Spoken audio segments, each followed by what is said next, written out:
Армысыз қазақ елі, бүгін біздің қонақта сізге белгілі Отандас ел ұйымының төрағасы, Таңжарық журналының бас редакторы Мұқан Мамытқан және Астанадан келген құрметті қонақ, қоғам танушы Асхат Базарханұлы. Қош келдіңіз ағалар. Рахмет. Енді Мұқан аға, сіз Қытайдан келгеніңізге 30 жылдан болды, уақыт өтті. Сонда мына жергілікті халықтың жағдайын біліп отырсыз. Салыстырмалы түрде өз пікіріңіз бар шығар. Енді байқасаңыз, автобусда жүресіз, дүкенге барасыз, халықтың жартысы қазақ тілін ұмытты, орыс тілде сөйлейді. Тіпті егемендік алдық. Ана тілін дамытып отырмыз.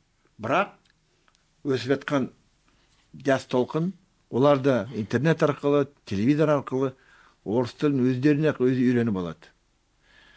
Қалай сіз салыстыра аласыз? Өйткені көптеген жыл, ғасырлар бойы Қытайда тұрған қазақтар өз тілін, салт дәстүрін сақтады. Не күш болды сонда? Неге Қытайдағы қазақтар өзі қазақ тілінен айырылмады, ал өз туған жерінде тұрған қазақтар орыстанып кетті? Енді барлықтарыңызға ассалаумағалейкум. Енді сұрақ бойынша салыстыру керек 30 жылдан бері қарай. Қазақстанның тіл мәселесі және шетелдегі қазақтардың тіл мәселесі деп айтып отырсыз. Қытайдағы қазақтардың тілінің өзгермеуіне екі түрлі себеп бар. Біріншісі себеп, бүткіл Қытайдағы қазақтар 3 аймаққа шоғырланып қоныстанған. Ол жерге шоғырланып қоныстанғандығы себепті 60-шы жылға шейін, тіпті керек болса 70-шы жылдарға дейін мектептерде қанзу тілі оқытылмаған. Мен өзім бастауыш мектепті 62-ші жылы оқыдым бастап. Мен орта мектепті бітіргенге дейін, 75-ші жылға дейін мен қанзу тілін оқыған емеспін. Жоқ болатын деді. Соған байланысты ол қазақ тілі сақталып келді. Бұл бірінші жағы. Мектептерде қанзу балалардың аз болуы, және ол жерде қазақ бала мектебі менен қанзу мектебінің айырым бөлек болуына байланысты қанзу тілі оқытылмады да, ол билік былай негізгі тілге айланбағандығы себепті қазақша оқыдық бәріміз. Сондықтан қазақ тілі сақталып қалды. Екінші мәселе оның саясаттағы мәселесі. Білесіздер, Маузудың дейді, Қытай төрағасы, құрушы, Қытай Халық Республикасының құрушы. Ол кісінің ұлттық саясаты да ұлттарды құрметтеу мәселесі ерекше болды. Ұлттық мектептер, дін мәселесі деген мәселелерге ерекше көңіл бөлді. Қылаяғы жаңағы бастауыш орта мектептерде мына қазақ орта мектебі, мынау қазақ бастауыш мектебі деп айта беретін. Яки мынау қанзу орта мектеп, қанзу бастауыш мектеп деп айырым жазып қоятын еді. Оған балаларын бергісі келсе береді, бергісі келмесе бермейді. Соған байланысты ол мәжбүрлеу болмағандықтан тіл мәселесі сол күйінше сақталып қалды. Бұл енді негізгі себептер, енді айта берсек, бірталай себебі бар. Бұл негізгі себептердің біреусі. Енді үшінші мәселесі бар, бұл қанзу тілі өте күрделі тіл. Басқа тілдер, мысалы, орыс тілі, қазақ тілі 32 әріп, 42 әріппенен келсе, ол миллиондаған әріптер. Оны үйрену, оның көнің, оның аталуы да ұқсамайды. Мына ахаңменен парықталады көп тілдері. Соған байланысты бұны арнаулы бастауыштан оқыған, яки арнаулы паткурсыдан өтпегендер ол тілді бет алып сөйлей алмайды. Күрделі тіл. Соған байланысты қазақ тілі сақталып қалғандығы анық. Бұл енді осындай себептер енді. Енді Қазақстанға мен 96 келдім. 96 жылы мен келгенде бүткіл Қазақстанда негізінен орыс тілі болатын. оны мисалы келтірейік, біз мына неге барамыз алғы әберге, тіркелуге. Сол кезде олар айтады, сіздер барып теңге, 250 теңге, 3 теңге тіркелу ақысын төлеп кел. А біз банкаға келсек, ол банка дегенің бәрі орысша сөйлейтін еді. Графаны біз толтыра алмаймыз, жазуын білмейміз. Жастарға сөйлессек, біреуі де толтырып бермейді, олар сөйлемейтін еді. Содан таңертеңнен кешке қарт біреу келіп қала ма деп, ақсақалдар келіп қалғанда айтсақ, толтырып беретін еді. Қайдан келдің балам деп қазақ тілімен сөйлейтін. Бұл алғашқы 96, 97, 98 жылдардағы. Ол кезде жаңағы автобусың болсын, магазинің болсын, барлығы поштаң тіпті орысша екен. Орыс тілі болады. Енді 30 жылдан бері қарай оның бәрі жойылды деп айтуға болады. Мысалы. Демек өзгерді жағдай. Демек өзгерді. Бұған шынайы не беру керек. Бірақ 30 жылдық мемлекет ретінде қарастырғанда, дербес мемлекет 30 жылда, қазақ тілі әлі белгілі деңгейде өз орнын ала алған жоқ. Оған негізгі себеп ғылым, әлемдегі ғылым ағылшын тілі мен жалпыласқан. Қытай тілі менен жалпыласқан мысалы. Жапон тілі, орыс тілі деген сияқты тілдермен.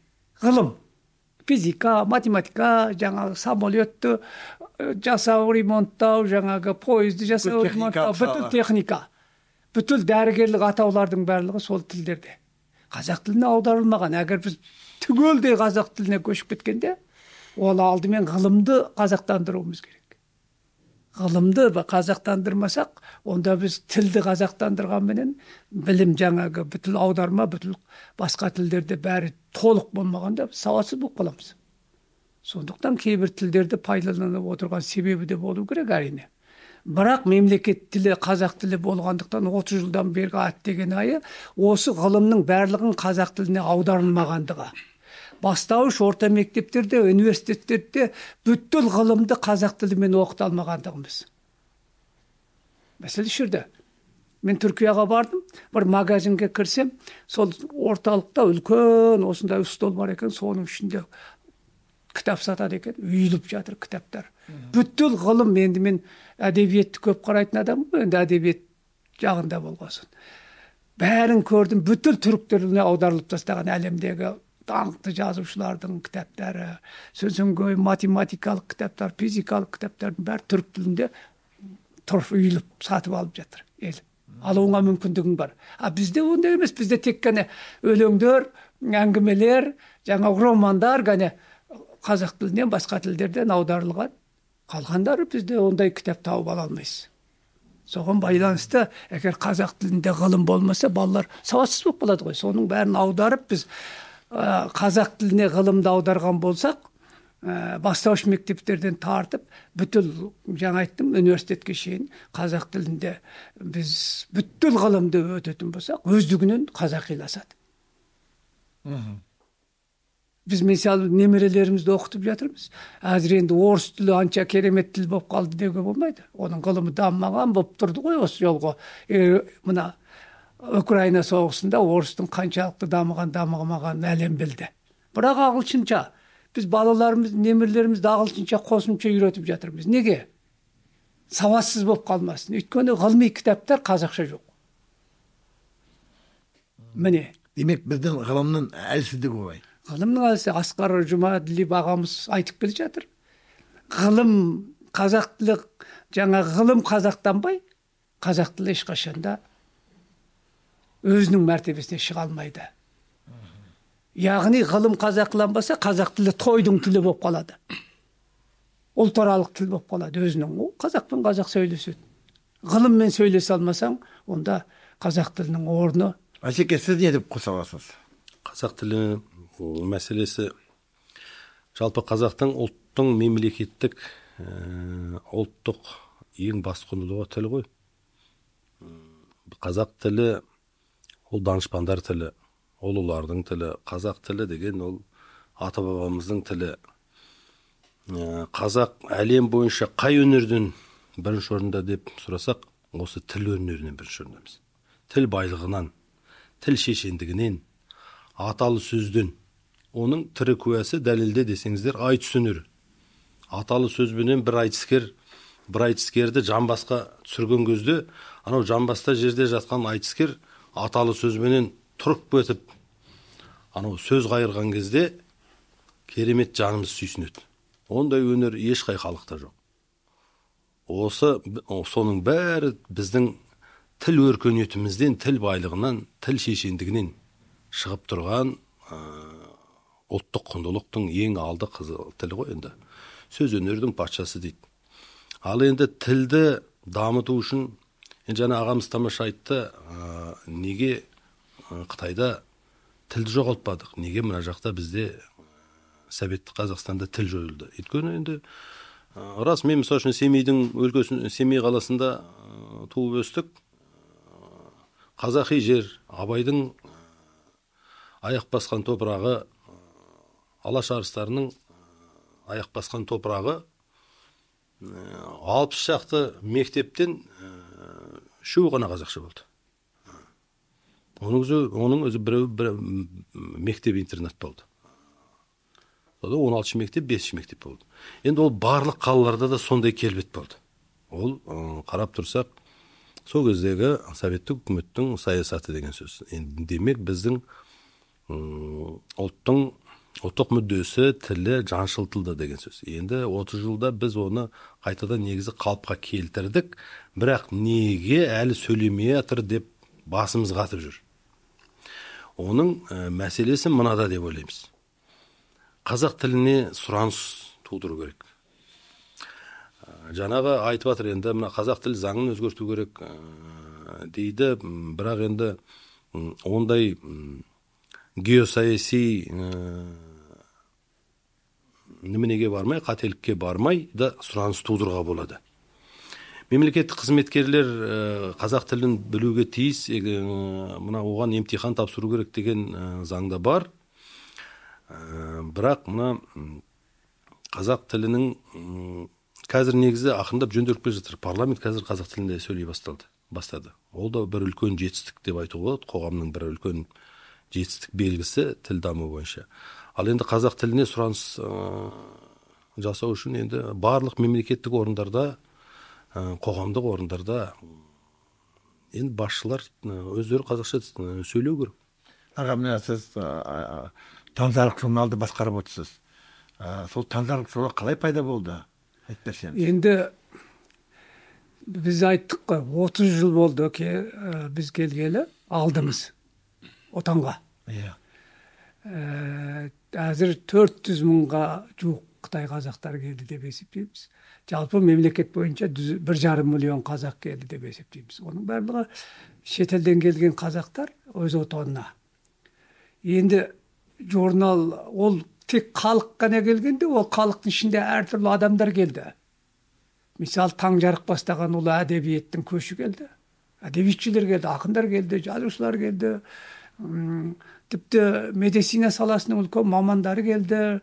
Және басқа дін тәрбиенің саңлақтары келді, әншілер келді, Майра сияқты мысалы. Сондай лекпен келгенменен 30 жылдан бері қарай мысалы біздің қазақ әдебиетінің журнал, газеттері жетіспеді. Қазақстанда. Қазақ жазушылар одағына шығатын Жұлдыз журналы мен қазақ әдебиеті деген журналға тек қана Қазақстан жазушыларынан артылмады. Яғни оның классик жазушылар бар, үлкен жазушылар бар. Олардан аттап кете алмайды редакторлар деген сияқты. Оның үстіне де бәлен жүз жазушы ақындар бар, содан артып кете алмағандық себепті бізде келген жазушылар, ақындарымыз булығып қалды. Шығара алмады әдебиетін. Тиым салды ма сонда? Жарыққа шығара алмады мысалы. Соған байланысты біз Таңжарықты бір жағында ол кісінің ұлы ақынды ұлықтау ретінде, екіншісі шетелден келген қазақтардың ішіндегі ақын, жазушы, композиторлардың шығармаларын осы қазақ еліне таныстыру ретінде осы журналды шығардық. Үшінші бір нәрсесі бұл Таңжарық журналы халықаралық журнал. Халықаралық деп айтатынымыз әлемнің 42 мемлекетінде қазақтар тұрады. 6 миллионнан аса қазақ әлемнің 42 мемлекетінде. Оның ішінде негізгісі қазақ Қытайда, өнен кейін Өзбекте, Ресияда, Монғолияда. Қалғандар Еуропаның қазақтары. Осы қазақтар, олардың шығатын біздің Қазақстанның журнал газеттері өте аз. Өте аз, жоқтың қасы. Баяғыда біз дүниежүзі қазақтар қауымдастығынан Алтын бесік деген журнал шығаратын еді, ол шығып тұратын еді.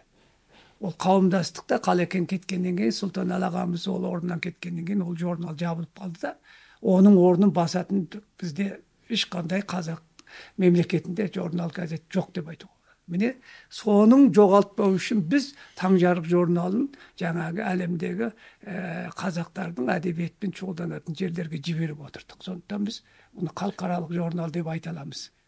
Сіз айтып отырсыз, ақындар, жазушылар келді. Олар бәрі Қазақстан Республикасының жазушылар одағына кіре ме? Енді Қазақстан жазушылар одағына дегенде былай, Қазақстан жазушылар одағы үлкен ұйым, барлығы кіргісі келеді. Шетелден келген қазақтардың көбі кіргісі келеді. Бірақ Қазақстан жазушылар одағының өзінің жарғысы бар. Қазақстан жазушылар одағының жаңағы 2-ден жоғарғы кітабы шыққан болу керек Қазақстанда. Оның жаңағы көркемдік жетек органы бар о жерде бағалайтын. Жазушылар одағына мүше қабылдау үшін олар сол шығарманы сараптамадан өткізеді. Сол сараптамадан өткен адам ғана жазушылар одағының мүшесі болып қабылдады. Әрине біздің Таңжарық осы журналынан өлеңі шығып, 5 жылдан бері өлеңі шығып, осы елге танылған адамдардан бір талай адам жазушылар одағына өтті. Мысалы жаңа Мақсұтхан деген, Тәлей деген жігітіміз бар еді, ақын, о да өтті жазушылар одағына. Болат Құрманғажы деген жігіт өтті, Талапбек деген жігіт жақында өтті деген сияқты бір талай жігіт жазушылар өтіп келе жатыр. Әттеген айы әлі бір талай адамдарымыз, мықты ақын, мықты жазушы деген адамдарымыз әлі өтпей жатыр. Енді талап күшті о жерде, соған байланысты өтпей жатса керек. Түпкі мақсатымыз біздің журнал арқылы, әдебиетшілер тәрбиелеу арқылы қазақ жазушылар одағының мүшесіне айландыру соларды. Асхат мырза, сіз ұлттық идеология туралы көп жұмыс істеп жүрсіз. Осы мәліметті қалайсыз, комментарий бере аласыз? Не себепті қазақ жазушылар мен ақындар бөлініп отыр? Мынау жергілікті ақын, мынау Қытайдан келген ақын деп. Енді мынау ұлттық идеяға деген ауызбірлік жоқ деген сөз. Ол ұлттық идеология жоқтықтан. Жалпы қоғамның алауыздығы, бірегейлігі деген ол үлкен мемлекеттік, әлеуметтік, ең бірінші идеологиялық, саяси, әлеуметтік бірегейлік, ауызбірлік деген дүние, ол мемлекеттік маңызы бар қоғамның қасиеті. Оны мемлекет сол үшін қаражат бөліп министерство ашқан кезінде. Ол мына министерство общественного согласия дейді. Ауызбірлік, енді ауызбірлік министрлігі ғой. Қазақша айтқанда. Общественное согласие деген ауызбірлікті тудыратын негізі идеологиямен ортақ бірегей идеология болу керек. Бір саясат, бір елдік мемлекеттік саясат болу үшін бір идеология болу керек.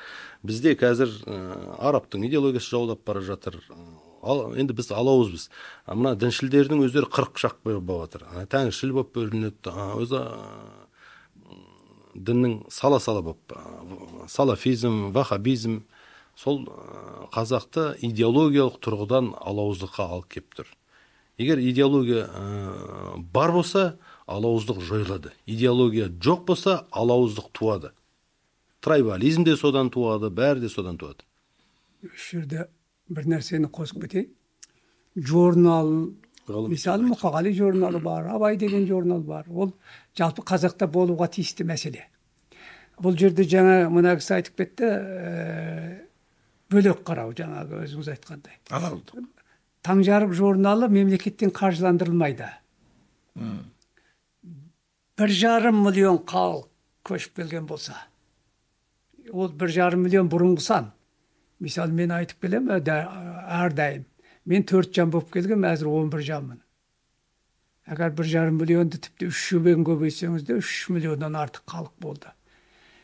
Ал шетелдегі 6 миллион халықты бірлестіріп есептегенде сол 9-10 миллион халықтың ішіне енді басқа журнал газеттерде әрине есеп қазаққа. Бірақ Таңжарық журнал деген журнал міне 5 жылдан бері қарай біз ешқандай мемлекеттен 1 теңге қаржы алған емеспіз. Тіпті бізге бере ма, бермей ма ол жағы. Оған бірдеңке бір ұсыныс хат жазған жоқсыз ба? Біз талай айтқанбыз бұл мәселені, талай жерге аңыз қылғанбыз, бірақ ешкімнен қолдау тапқанымыз жоқ. Бірақ бұл мәселе біз сол ана 120-200 ақынның 1000 теңгеден 2000 теңгеден солар өздері жинап осы журналды шығарып отыр 5 жылдан бері қарай. Енді бұл жағынан келгенде мемлекет ескеретін нәрсе, ақпарат министрі болсын, мемлекеттің жаңа идеологияға қатысты басшылары, неге біз ана шетелге тарап отырған, яки шетелден келген ақын жазушыларымыз шығарып отырған жаңғыз журналға бір 5-10 миллион бөліп бермеске осынша қазынамыздан? Неге оларды қолдамасқа дейтін идеяға осы 5 жылдан бері келмегеніне, кейде жаңа айтқандай қазақ идеологиясы дұрыс идеологияда емес па деп ойлап қаласың. Сонда қараңыз, Қазақстан азаматтығын береді, паспортын береді, ал басқа салаларға өткізбейді. Ал енді бұл мәселені кезінде біз дүниежүзі қазақтар қауымдастығына айттым ба, Алтын бесік деген журналды қаржыландырған. Ол енді о кезде Қалекең бар, Қалдарбек Найманбаев, Сұлтанәлі ағамыз бар, о кісі енді бұлар Қазақстанға танымал адамдар. Соған байланысты берген шығар. Ал енді Таңжарық журналында біз әрине беруге тиісті, қажетті журнал. Бірақ енді жаңағы идеология деген мәселе осыдан, бірлік деген мәселе осыдан, бізде Қазақстаннан шығатын 50-дай мисал журнал, газет бар деп айтатын болсақ, мысалы, соның ішінде жаңғыз шетелдің қазақ әдебиетіне байланысты әлемге тарайтын жаңғыз журналды қаржыландырмау деген ол енді шетелдегі қазақтар естісе де сын. Ұят екен нәрсе. Жақсы аға, енді осының бәрі әңгіме мен несін айтып отырмын? Қазір біз ұлттық идеологиясы мәселесін көтеріп отырмыз. Небір азаматтар бірігіп жатыр. Өз еліміздің, халқымыздың болашағы қандай болады екен деп осындай сұрақтар қойып отыр. Оның фундаменті неде болады? Сол жайында Әшеке, сіз өзіңіздің пікірін айтсаңыз. Халық бөліне бере ме? Жергілікті халықпен келген кезінде оралман деді, енді қандас деді. Әлде бірігуге не себеп болу керек? Немесе не кедергі болып? Қандай бөгет? Сосын ол бөгеттерді қалай алып тастау керек? Ауыз бірлік тудыру үшін. Жалпы енді біздің қоғам алауыз қоғам қазір бүгінгі таңымыз. Бірегей ұлттық идеяға деген ауыз бірлік жоқ.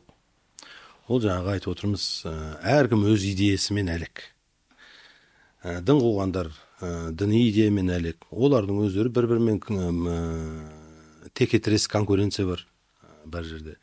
Жазушылардың өзі, оларда ауыз бірлік, ол жақта да текетірес алауыздық бар. Іштарлық деген дүниеден шығады, көр алмаушылық деген дүние шығады. Оның бәрі неден шығады? Оның бәрі енді жалпы өкіметте де билікке деген талас конкуренция. Өкімет ішінен алауыз. Өзімін оппозицияны былай алып қойайық, ұлтшылдарды былай алып қойайық. Өкіметтің өзінде енді ауыз бірлікті тудырып жатқан әрине бір президенттің айналасындағы саясат, бірақ дегенменен клан болып, жүз боп, жерлес боп бөлінетіні рас қой, ақиқат қой. Оны бәріміз білеміз. Ал енді осындай қоғамдың ауру дертінен қалай құтыламыз? Бұл ұлттық идеяға жұмыс етпейтін ауру дерт. Бұл онкологиялық ісік деген дүние сияқты бұл. Бұл қоғамды іштен шірітеді, мемлекеттік саясатты әлсіретеді, қоғамды, елді әлсіретеді, рухани болсын, идеологиялық тұрғыдан болсын, саяси тұрғылықтан қатты әлсіретеді. Біздің қазақ елін, қоғамын, мемлекетті әлсіретеді. Сондықтан мемлекеттік аса маңызды бар дүние ұлттық идеяға деген ауыз бірлікті тудыру. Ол неден басталады? Ол ең бірінші біздің ұлттық идеяның басты фундаменталды ұғымдары не нәрсе? Жаңағы біздің ұлттық құндылықтарымыз, ел болу құндылықтарымыз, біздің қазақтың қазақи асыл қасиеттері, біздің еліміз, жеріміз, мынау біздің мәдениет өркениетіміз, цивилизациямыз біздің. Оған барлығы да кіреді енді. Жағы ол тілде аса маңызды шаруа. Сосын мына тілді туралы тағы бір нәрсе айтқым келіп отыр. Біз ол тіл ақпарат беру, алмасу құралы деп есептейтін қазақтың тілінің қадір қасиетін түсінбейтін ата-аналар өзінің баласына білімі орысша мектепке берсем, оның білімі жоғарырақ болады деп есептейтін ата-аналар үлкен қателік жасайды, үлкен рухани қателік жасайды. Ол өз тілін білмейтін ұрпақ ешқашан ол қазақ бола алмайды. Ол ата-бабамен рухани қасиет қарым-қатынас үзіледі. Ол түрі қазақ болғанмен ол қазақ бола алмайды. Оның негізі бұл тіл деген ол жай мынау дыбыс, физикалық вибрация емес, ол ақпарат жеткізетін. Ол рухани код, ол ата-бабалармен рухани байланыс. Тіл білмесе ол морт кесіледі. Бітті, одан ешқашан қазақ жасай алмайсың. Ол қазақтың ұлттық идеясына қызмет жасай алмайды одан кейін. Ол ата-бабалармен байланыстың үзілді ме? Бұл сен рухани, сен неменеге шалдығасың? Рухани, оны не дейді? Рухани инвалид боласың. Рухани ол рух қой, адамның жан тәнін жұмыс істететін, мемлекетке, әулетіне, жеріне, отанына патриотизм тудыратын бәрі нәрсе ол рух. Осы рухани кодтың негізі кілті қазақ тілі. Ол ата-бабалармен байланыс. Ол біздің ұлттың негізі, ол фундаменталды. Аға, сіз қалай ойлайсыз, қазақ қоғамды не біріктіреді? Қазір 21 ғасырда, жаһандану заманында, интернет басып тұрған кезінде. Егер ең бірінші мәселе, біз неге егемендікті аңсадық тарихтан бері қарай? Егемендікке қол жеткізе алмай жатқанда қандай осы егемендік үшін арыстарымыз бас кетті? Егемендік біздің ең үлкен құндылығымыз. Мемлекетіміз, қазақтың жеке дәрбес мемлекеті ең үлкен байлығымыз, құндылығымыз. Осы мемлекетті әлемдік, жаһандық осындай ғасырда міне дамып жатқан әлемдік мына интернет заманына ілінген осындай заманда біз мемлекетімізді қалай сақтап қаламыз, ұлтымызды қалай сақтап қаламыз дейтін идея болу керек адамдарда. Бұл қазақтың мемлекеті. Басқа ұлттар бар әрине, олар жоққа шығармаймыз, бірақ мемлекет қазақтық. Мемлекетті құрушы ел қазақ. Шетелдегі қазақтар ешқашанда өздігінің мүддесін ойлап, байын өшірге келіп, ойбай осының бір жерінен емденіп алайын деп келген емес. Олардың барлығы отан үшін, елім үшін, осы елді бірге көркейтіп, халықпен бірге болайық деп келген қазақтар. Ортақ мүддеміз мемлекетіміз. Сондықтан біз мемлекетті дамытайық, мемлекетті алдыңғы қатарлы елге айландырайық, мемлекетті осы заманданған қару бар, осы заманданған ғылым техникасы бар, осы заманданған мал шаруашылығы бар, қазақ тілі дамыған елге айландырамыз дейтін болсақ, қазақ халқының бірінші ауыз бірлігі. Екіншісі оның отанға болған махаббаты. Егер ол жаңағындай осы бәрін дамыту идеялық, бүткіл қазақтың ортақ идеясы болатын болса, жаңа жемқорлық та, басқа да бір жол салсаң, отаным үшін салып жатырмын деп министр соны сөйтіп ойласа, аудан әкімі сөйлеп ойласа, бір завод салып жатсам, мемлекетім үшін салып жатырмын, халқым үшін салып жатырмын, келешегім үшін салып жатырмын, ауыл шаруашылығын сол үшін дамытып жатырмын. Мен облыс әкімі, мен аудан әкімі, мен ауыл әкімі болғанда халқым үшін, мемлекетім үшін, отаным үшін қызмет істеу үшін келдім дейтін идея қалыптасқанда ғана біз дамимыз. Егер оның барлығын қойып жеке өзін ойлайтын болса, әркім өз қамын, өз байлық, өзің қанша бай болғаныңмен отаның бай болмаса, сен дара бай болып тұрасың да халықтан бөлек болып қаласың. Анау бәленше бай дейді сол ғана. Отаның мен халқың мен бірақ бай болсаң, отаның мықты, құдіретті бай ел деп айтады. Мысалы, бүткіл араб даласы 10 миллион Израильға шамасы келмейді. 10 миллион Израиль қайсы келген араб мемлекеттерін тасталқан шығарып жатыр. Неге? Олар ғылым техникасын дамытты. Израиль десе бәрін береді олар. Әлемде жүрген байларының бәрі Израильға өзінің байлығын атайды. Әлемде жүрген Израильдің бүтіл байлары сол Израильдің даму үшін береді тапқан. А біздің мемлекетіміз тапқанын шетелге алып қашады, шетелге қояды, шетел банкілеріне қояды, яғи. Жарайды, ол тапсын, байлығын мемлекетке қойса, бізге қажет қой ол пұлдар. Сонда біздің идеологиямыз отан деген идеологияны қалыптастырса, әрбір адам осы жерде бай болам, осы еліммен бірге бай болам, осы елмен халқыммен бірге бай болам. Құрысам да осы елмен бірге құрайым. Құдай оны сақтасын. Осындай идеологияны қалыптастыру үшін халықтың, қазақтың бірлігі керек. Басқа ұлтты жетектейтін ұлт басқалардан ақылды болу керек. Басқалардан ынтымақты болу керек. Сен алты бақал алауыз болсаң, сен алауыздығыңнан пайдаланып, мемлекетті бөлшектеуге ұрынатын басқалар бар. Шетел күштері бар. Өз ішімізде де бар. Мемлекетіміздің тасталқанын шығарайын деп жүрген діни ағымдар бар. Оны жеңетін жаңғыз жол қазақ халқының бірлігі.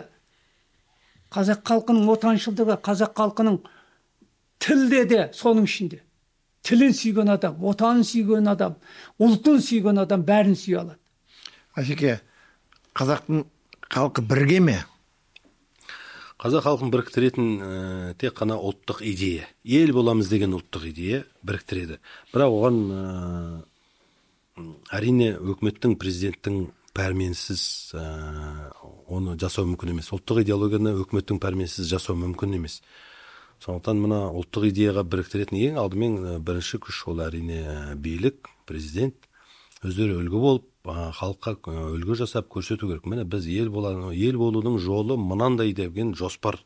Президент айтып отыр ғой, идеологиялық бағдарлама жасау керек. Әділетті Қазақстан құрамыз деп отыр. Сол идея біріктіруге көмек жасай ма? Енді бұл тамаша керемет ұран, бүкіл қоғам осы Қасым-Жомарт Кемелұлы осы ұранды тастаған кезде бәріміз іштей қуандық. Міне әділетті Қазақстан 30 жыл әділетсіздік болды. Анау сотқа барып әділдік таба алмайтын. Сот кімге параны көбірек береді, соны жақтап шыға келеді. Сонымен талай тағдыр үзілді, талай жазықсыз адам түрмеге отырды. Бұл өте қиын қасірет. Мұны әділетсіз қоғам деген, әділетсіз қоғам әрқашанда қатыгездік тудырады. Неге қазір ағайын-ағайынмен туыс-туыспен соттасып, жауласып, қатыгез. Қазақ бір-біріне қатыгез жау болып кетті. Жауды даладан іздеп көру жоқ қазір. Қазақ өзіне өзі жау қазір. Біз әбден бір-бірімізге жол бермей тұншықтырып біттік. Ол қатыгездік қайдан туып тұр? Сол мына әділетсіз қоғамдан болып тұр. Ешкімге сенбейді, қарабасына ғана сенеді. Соның бәрі әрқайсымыз қарабасшыл болып кеттік. Қарабасшыл қоғам болып елдікті де, ұлттық мүддені де, ұлттық идеяны да ұмыттық. Енді ел бола алмай отырмыз біз. Сол бас себеп сол. Қонаға, нағыз қазақ қашан боламыз? Нағыз қазақ деген не? Нағыз қазақ қазақша сөйлеуген емес ол. Нағыз қазақ біздің мемлекетіміз дамыған елдердің қатарына жеткенде біз нағыз қазақ боламыз. Бізде ғылымды білмейтін қазақ болмау керек. Білімді білмейтін қазақ болмау керек. Бәрі ғылымды білген, игерген болу керек. Екіншісі өзіміз жаратуымыз керек. Әлемде ел самолет жасаса, ел жаңа дрондар жасап жатыр мысалы. Түркияның ал Байрақтар деген жігіті жасады деп айтамыз ғой.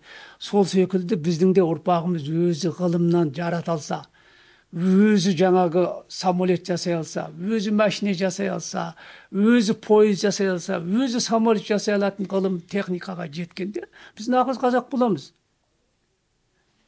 Жаңағы айтылып жатқан идеологияның барлығы отаншылдықтан, намыстан, рухтан. Мысалы, шетелге шыққан кезде мен министр болсын мейлі, президентке біз айта алмаймыз ол кісіге. Президент болсын, облыс әкім болсын, аудан әкім болсын, оған не бекіту керек? Берілеме. Шетелге шыққанда өз тіліңмен сөйлемеудің өзі, яки шетелдегі келген адамдарға өз тіліңмен сөйлемеудің өзі намыс дейтін нәрсе белгілі болу керек адамдарда. Сонда ол намысы оянса, ол ана жерде келген министрлермен былай сөзге отырған кезде қазақ тілімен сөйлесе, Олар ішінен ойлап отырады, мынау ұлтын құрметтейтін мемлекет екен ғой деп.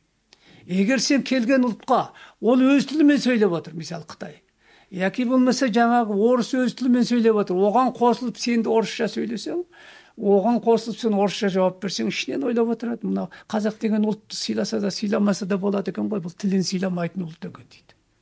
Сондықтан бұл жерде ұлттық намыс, нағыз қазақ болу деген ол тек қана тілге емес, ол намысқа байланысты. Ол біздің дамуымызға, ғылымымыздың өркендеуіне байланысты, құдіретті ел болуымызға байланысты. Ол үшін біздің бірлігіміз, ол үшін біздің ғылымымыз, техникамыз, ауыл шаруашылығымыз, әр саламыз даму керек. Даму үшін қайту керек, бір ауызды болып жұмыс істеу керек. Сонда дамиды ол. Әлемдік тәжірибе солай.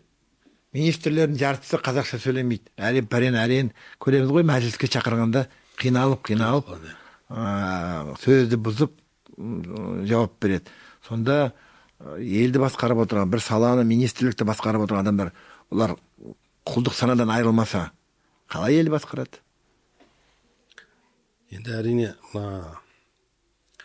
өзге тілден сөйлейтін адам өзінің ұлтының мүддесін қорғай алмайды.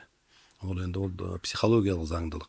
Жаңа айттық қой, тіл ұлттың негізгі қасиетін қалыптастырады, ұлттық рухын қалыптастырады, отанға деген сүйіспеншілігін, ата-бабаға, тарихына, өркениетіне, еліне, жеріне, ертең Дубайға көшіп кетпейтін, шетелге көшіп кетпейтін болу үшін, ол үшін ең бірінші өзінің ұлтын сыйлау керек, тарихын білу керек, тілім, оның бәрі тіл арқылы келеді. Сол патриотизм де бәрі де, соның кілтінің бәрі, қасиеттің бәрінің кілті тіл ғой. Сол енді бірақ енді қазір ақырындап сөйлеп келе жатыр, қиналып жатса да, ол қатты намыстанып жатыр, үйреніп жатыр қазір, енді көріп жатырмыз. Негізі жақсы нышан бар, негізі тіл жағынан. Мен келіспей отырмын, өйткені мен талай жастарды көріп отырмын. Орыс мектеп бітірген, тіпті шетелде оқыған, олар айтады, қазақ тілі қажет қандай. Ағылшын тіл керек, мен шетелде жұмыс істеймін дейді. Орыс тіл жарайды, кәдімгі өмірде керек дейді. Қазақ тіл қажеті жоқ деп, қазақтың балалары білімді, ақылды адамдар, бірақ менсінбейді. Өйткені практика жағынан, прагматизм деді ғой, ол өмірге қажет емес сияқты. Оларға не жауап береміз? Осы жерде бір нәрсені ерекше айтып кеткім келеді. Президент Қасым-Жомарт Кемелұлы Тоқаев былтырдан бері қарай еңбек адамдарын марапаттауды жолға қойды. Иә. Бұрын қайтып келді Совет одағынан бері қарай. Әдебиетшілерді, халық әртісте сол әдебиетші, қаһарманды әдебиетшілерді, композиторларды, мынадан, өнер адамдарына ғана беріп қойған, олар айғайлап әнін айтып, музыкасын жазып, өлеңін жазып, бүткіл атақты. Ғылым мына жақта қалды. Ол ғылыммен шұғылданатын орыстар, сендер шұғылданбасаң да болады деген сөз болса керек кезінде. Дәл қазір президент былтырдан бері қарай осыны алға қойды, биыл бастап марапаттады. Иә. Біздің ең марапаттайтын адамдарымыз еңбек адамдары. Иә. Жаңағы диқандардың ішіндегі әзір керек па? Баяғыдай социалистік кезіндегідей 1000 қой өсірген, 2000 қой өсірген адамдарға біз мемлекеттің жоғары дәрежелі сыйлығын берсек, малшылар ол марапат үшін, марапат деген ол даңқ, ол еңбегінің жемісі, сол үшін ол тырмысады. Мысалы, оның еңбегін көрсек. Ал енді дәрігер жүректі біз шетелге барып әпірес қылмайық, ашқазанды шетелге барып әпірес қылмайық, бәрін өзіміздің ғылым, өзіміздің доғдырлар жасап жатса, біз оларды марапаттауымыз керек бірінші орында. Оларды еңбегін бағалауымыз керек. Жаңа да сонда еңбек адамдарын, диқандарды. Міне президенттің осы саясаты, еңбек адамдарын марапаттау деген саясатын мен өте қолдаймын. Бұның өзі де әзіргі біздің жаңа Қазақстанға қарай бейімделуіміз. Әрине, жаңағы әдебиет, көркемөнер сырт қалмайды, ол ақыры алатындар. Бірақ негізгі марапаттар жаңа беріле бастады. Бұған мен өте, міне жаңа Қазақстанға қарай бет алу. Осыдан жаңағы жастарымыз өзіңіз айтып кеткен, біздің жастар неге басқа тілмен сөйлегісі келеді? Мен жаңа да айтам.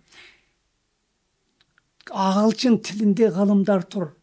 Ең бірінші бізде жетілген, енді президент оны да қолға алып жатқан шығар, идеологияны, бүтін ғылымды қолға алып жатқанда осы шетелдегі ғылымды аудару мәселесінде қолға алып жатқан болу керек мемлекет. Не осылардың барлығы, ғылымның барлығы қазақ тіліне аударылатын болса, онда ол сұраныс туады қазақ тіліне. Аға, сіз ғылым деп айтып отырсыз, өте дұрыс қолдап отырсыз сізді.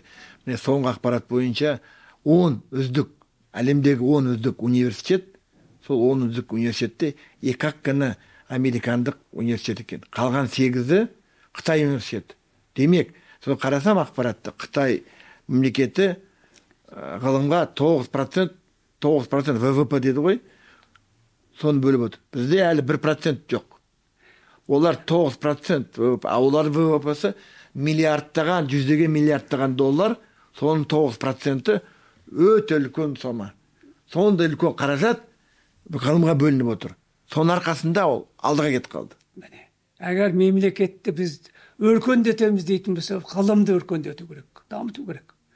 Жапонияның соғыстан кейін дамыды. Бүтін ғылым иелерін өзіне жинады, әлемдегі ғылымды үйренді. Жапония екінші дүние соғысынан кейін дамып кетті. Америка бүтін әлемдегі ғалымдарды жинады өзіне. Кім білімді болса, соны өздеріне қабылдап отырды. Сол арқылы олар ғылымды құрметтеді, ғылымды марапаттады, ғылымды бүтін қаражатты ғылымға бөлді, дамыды. Қытай біз реформаны жақсы білеміз. Дeng Xiaopingнің кезінен кейін, мысалы 76-дан кейін, 77-тен кейін бүтін реформаны есік ашуды жолға қойды да, бүтін ғылымға қарай аяқ басты. Бүтін ғылымды әлемдік деңгейде Қытайдың көше сыпырып жүрген адамдар бар ғой. Соған сөйлессең, ағылшынша жауап береді. Қытайша да жауап береді, ағылшынша да жауап береді. Соғанға дейін үйренді барлығы. Сол ғылымды үйрену арқылы, ғылым арқылы дамыды. Біздің бөлмей отырған екі нәрсе болу керек деп ойлаймын. Біріншісі, бізде мемлекетте өзімізге өзім сенім жоқ. Ғылым иелеріне де сенім жоқ. Осын жасай аламыз ба, жасай алмаймыз ба, ұят бола ма? Жасаймыз дейтін идея болу керек. Біз бәрін жасай аламыз. Сондықтан біз ғылымға ешқашанда тартынбай бөлу керек. Мемлекет басшысы ғылымның әзір бұрын жеке болып қалған ғой. Әзір мемлекет қайтарып алды, қайтадан жаңағы ғылым академиясын құрды. Міне енді ғылымға бөле бастады. Сол үшін қайту керек. Шетелдегі, мысалы бір жерде осы жерде орын толмайтын бір нәрсе айтайын. Шетелден келген адамдар. 1,5 миллион қазақтың ішінде не бір мамандар болды. Атақты ғалымдар бар, дәрігер. Мен әрдайым айтып келе жатырмын. Мысалы, Ватқан деген жігіт болды. Жапоннан оқып келген. Профессор. Доктор. Мына Суардағы ең бірінші доғдырхананың бас доғдырының біреуі еді. Сол отанға алғашқының біреуі болып келді. Біз оны пайдаланғанымыз жоқ. Ол жаңағы өз жеке доғдырхана ашып жүреді. Сол секілді мықты доғдырлар келді, керек қылғанымыз жоқпыз. Неге сонда жібермейді мемлекет министрлікке? Денсаулық министрлігі неге бастамайды олар? Енді екінші ұлттық жаңа компаниялар әзір. Мемлекетте ұлттық компаниялар бар. Шетелден келген Қытай тілін чемішкедей шағатын жігіттер бар, қыздар бар. Оларды пайдаланбайды. Қытайдан келді, бәленнен келді. Өзіміздің оқыған, үш жерден бітірген. Бұлар университет оқығандар жөндеп қанша тілді оқи алмайды. Қанша тіліне жеттік емес, соларды пайдаланады. Жаңа ғылым орталықтарына солардан пайдаланатын болса, олардан көп нәрсе болар еді. Не бір жас ғалымдар келіп жүр көшеде. Білеміз біз. Саудамен шұғылданып кетті барлығы. Әгер біз Америка ұқсап, Жапон ұқсап, ғылымды техниканы не қылатын болсақ, шетелдегі 6 миллион халықтың ішіндегі ғылым иелерін жатсынбай біз өзімізге жинап алсақ, қазақ ғылымы шоғырланар ма еді? Шоғырланар еді. Жақсы ағай. Тағы бір сұрақ, соңғы сұрақ болып тұр. Сіз білесіз, мен саясаттан білесіз, халық партияда бірге жүрдік, Мұқан аға. Менің идеям мына қазақ социализмі құру. Қазақстанда қазақ социализм болу керек деп. Сіз айтып отырған Қытайда Қытай социализмі өзгертілген нарығы да бар, бірақ коммунистік идеясы, коммунистік партиясы бар, бәрін басқарып отыр. Нарыққа жіберсе де, завод фабрика ашып, бірақ өзінің бақылауын бәрі ұстап отыр. теңдік бар, әділеттік бар. Солай болып тұр ғой. Ана жемқор адамдар керек болса 10 мың адам жемқорды атып жатыр. Бәрі қорқатындай. Әшеке, сіз осы қазақ социализм идеясы қалай ойлайсыз? Халыққа жақын ба біздің? Әлде оны түсінбей ме халық? Жалпы бұл ең бір маңызды сұрақ. Неге десеңіз, мына біз қазіргі біздің жағдайымыз жабайы капитализм. Даже дамыған капитализм емес. Біз анау Америкадағы, Европадағы капитализм жоқ бізде. Бізде жабайы капитализм. Бетімен қоя берген капитализм дегенсіз. Ол идеологиясыз капитализм. Даже капитализм өзінде де идеология болу керек. Ол Американың капитализм елдің идеологиясы, Ұлыбританияның, Жапонияның деген сияқты. Капиталист ел болса да өздерінің идеологиясы бар. Ел қылатын жүйесі бар, жоспарлы бағдарламасы бар. Ал енді бізге жабайы капитализм мүлде керек жоқ. Сосын басқа елдерге еліктеп деген жоқ. Бізге дамыған капитализмнің жақсы жақтарын алуға болады, бірақ дегенменен біздің мына капитализмнің негізі біздің ұлттық дінімізге, тінімізге, рухымызға, ата салт дәстүрімізге қайшы. Біз қазақ ешқашан қазақ елі жалпы болмысы, дүние танымы, салт дәстүрі, рухы, өркениеті қазақтың. О бастан ата-бабаларымыз қазақ елі әлеуметтік қой, социализм деген. Социалды ел болды, әлеуметтік қамқор ел болды бір-біріне. Біз туыстық жағынан қамқормыз. Біздің енді ол ата-бабаларымыз енді ауыл, әулет болып өмір сүрді. Ешқашан жетім жесірін жылатқан жоқ. Ол бір ата заңдарымызбен келген. Ол анау Әстәукенің 7 жарғысынан бастап, анау Қасым ханның қасқа жолы, Есім ханның ескі жолында бәрінде бар мынау жетім жесірді жылатпау деген дүние. Әлеуметтік қамқорлық деген дүние. Әмеңгерлік заң, соның бәрі де мынау әлеуметтік мәселелерді шешу, және де әділ шешу, оңтайлы шешу, ақылменен шешу. Сондықтан бізге қазақтың социализмін жасасақ, біз өзіміздің рухани тегімізге, рухани кодымызға, ұлттық сана дәстүрімізге, ата дәстүрімізге қайшы келмейміз. Біз сонда ғана бір дұрыс ел бола аламыз, егер біздің енді заманауи даму үшін ел, ол ата-баба дәстүрін ұлттық негізбен мына заманауи екеуінің алтын ортасын таба беріп, симбиоз жасап, соны ары қарай дамытып алып кету. Ол сонда ел дамиды. Егер өзінің несіне ұлттық санасына, рухына, ата дәстүріне қарама-қайшы келмесе, сондықтан қазақтың социализмі деген ата-бабамызда болған, біздің негізі даму жолымыз сол болған дұрыс. Сонда біз қателеспейміз, сонда біз жақсы дамимыз. Мұқанаға не деп қоса аласыз? Социализм деген, капитализм деген не деген нәрсе бар? Әрине, ол социалистік идея болды, Совет одағында социализм идеясы болды. Социализм дегенде және Маркстің, Лениннің идеясы жасап шыққан идеялары. Адамзатта мындай болса байлық болады. Ойбай мындай жұмысшылар азат болады, диқандар азат болады деген идея болды.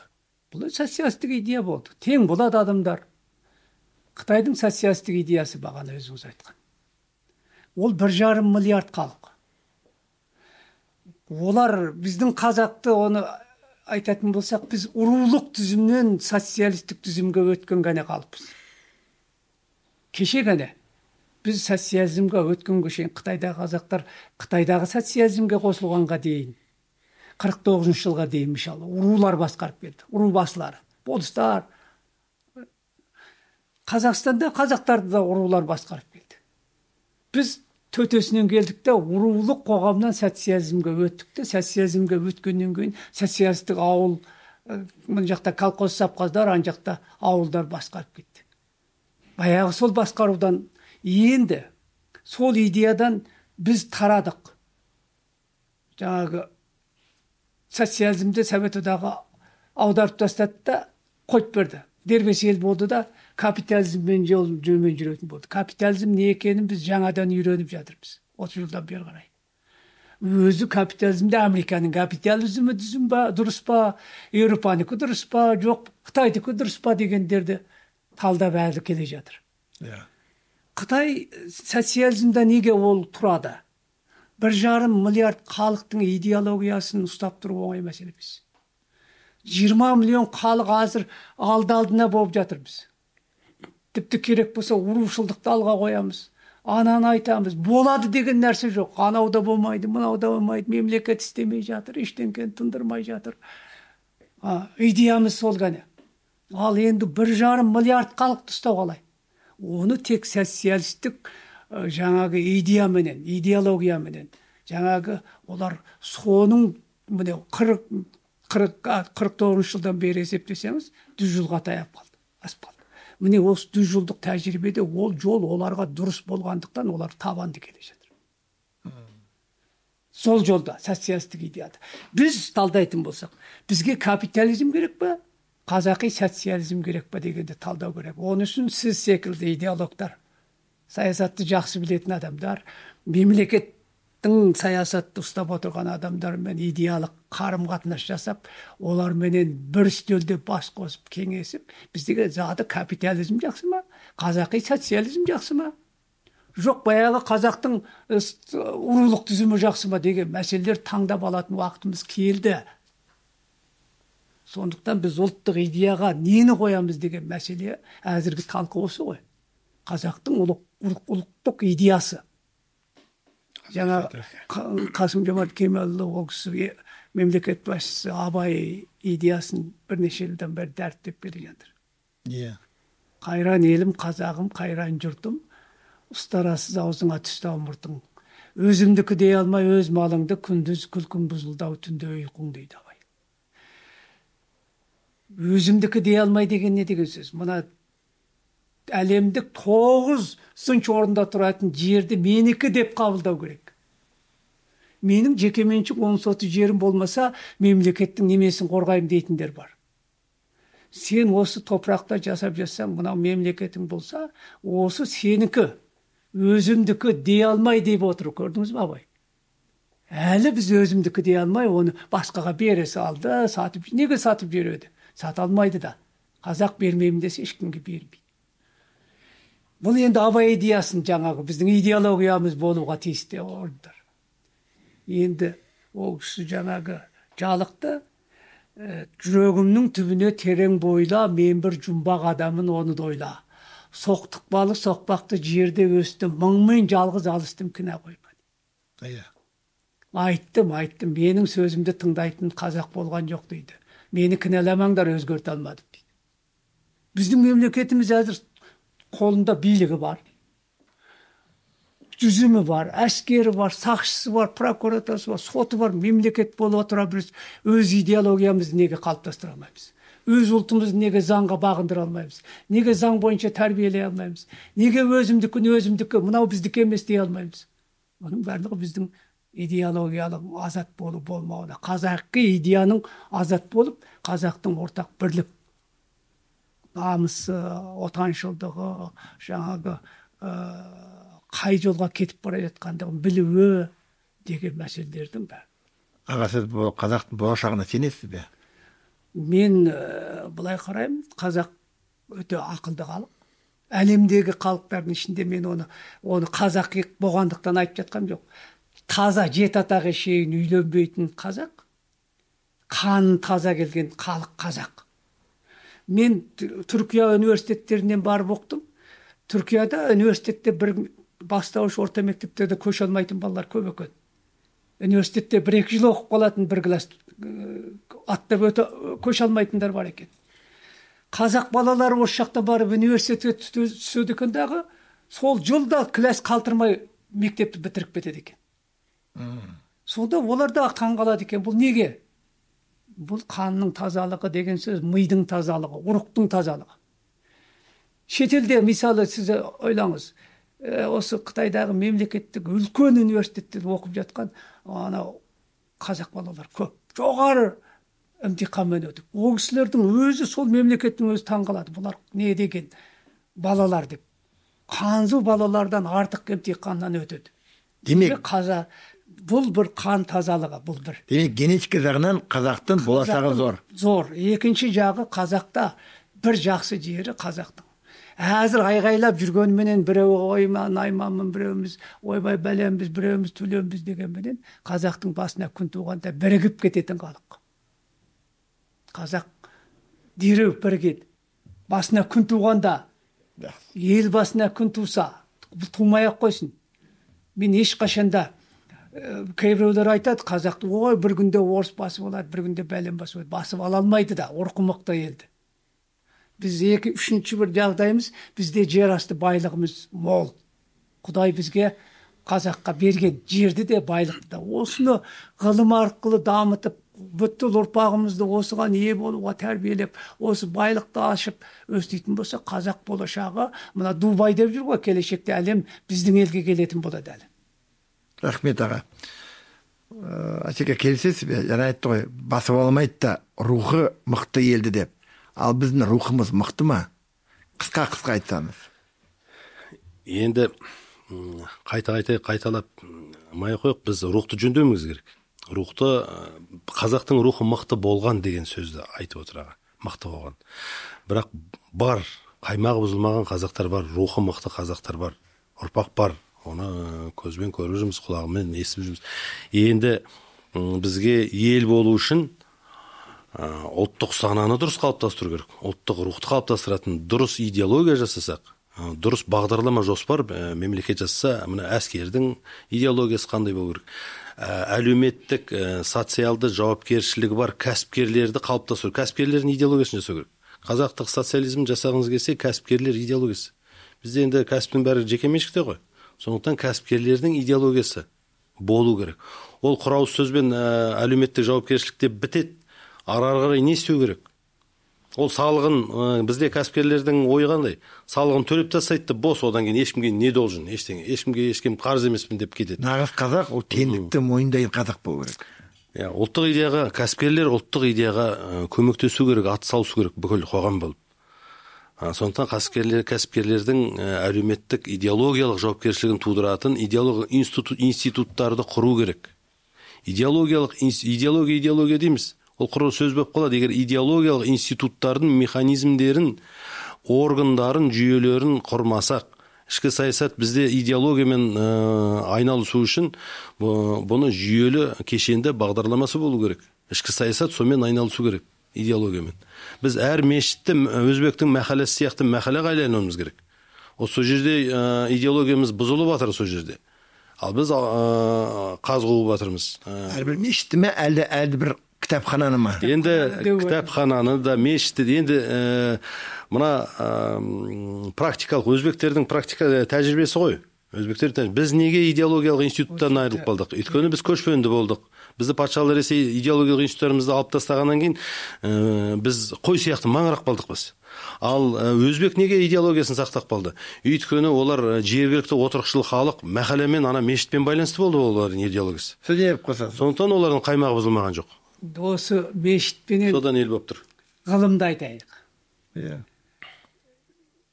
Діннің өзі идеология. Әлбетте. Идеологиядан туған. Бір дінге сендіру үшін жүрілген идеология. Біз соған ғасырлар бойы сеніп келдік. Дін деген саясаттың қолшоқпары. Егер біз дінді ғылымнан жоғары қоятын болсақ, онда құрдық. Әр қашанда дін ғылымнан кейін тұру керек. Жағаласпау керек ғылыммен. Саясатпен жағаласпау керек. Дұрыс. Бізбен ғылымменен, саясатпенен дін жағаласатын болса, онда мемлекет Афғанистан ұқсайды. Онда Ирақ ұқсайды. Онда Либия ұқсайды. Кешегі Басар Асад қашып кетті ғой, Ресейге барып та қалды. Міне соған ұқсайды. Басқа діндерге біз мемлекет басшысы да дәріптеп келе жатыр. Біз Қанапи мазһабқа сенетін дініміз бар, қазақи жерден. Қазақи дін да, мен оны Қытайдың ең жоғарғы дәрежелі бір кісісі келіп, дін басшысы келіп, менімен сөйлескенде де айтқам. Қазақ дінді басқа ұлттар ұқсап қабылдамаған. Мисал, біз мешітсіз жерде де жаназаны шығарып кете береміз. Жайлауда да отырып, намазға жығылып, сол жерде жасай береміз. Мешіт бізге ешқашанда ол не болған емес, көшпенділер. Біз ғылымды бірінші орынға қоюымыз керек. Мектеп салған дұрыс па? Осы жерге мешіт салайық па дегенде бірінші мектепті салып, бұның көй мешітті. Мектепке 1000 адамға мектеп салатын болсақ, 50 адам сиятын, 100 адам сиятын ғана мешіт сап қою керек деп ойлаймын. Сонда біз ғылымды өркендете аламыз. Дінді қойып беретін болсақ, оқабістер, аналар, мыналар, сақалдылар, балағы жаудылар, бәрі шығып алатын болса, алдына бір 5 ауыз намазды жаттап алады да, 5 уақыт намазды. Саған шариғат айтып отырып болады, бір жерге барсаң, тойға барсаң, шариғатты ғұламалар айтады, діннің ғұламалар айту керек. Дұрыс айтасың. Ал керінген 5 уақыт намаз білген адам шариғат айтатын, ол өзіне айтып жатқан білмейді. Дұрыс айтасыз. Негізі ұлтымыздың аты қазақ қой. Қазақ деген еркін адам. Ал еркін адам ешқашанда, ешкімнен алдында тізесін бүкпеген, басын имеген. Соны ұмытпайық. Соны ұрықтап. Сізге рахмет, Ашеке, сізге рахмет. Ал құрметті көрермендер, осындай қызықты әңгімені тыңдадыңыз, өз пікірлерін жазыңыз, қолданыз, лайк қойыңыз, таратыңыз. Әрбір отбасыда бейбіт болсын, әрбір отбасыда білім жеңіп тұрсын. Бақытты болыңдар, тек жақсылықта кездесейік.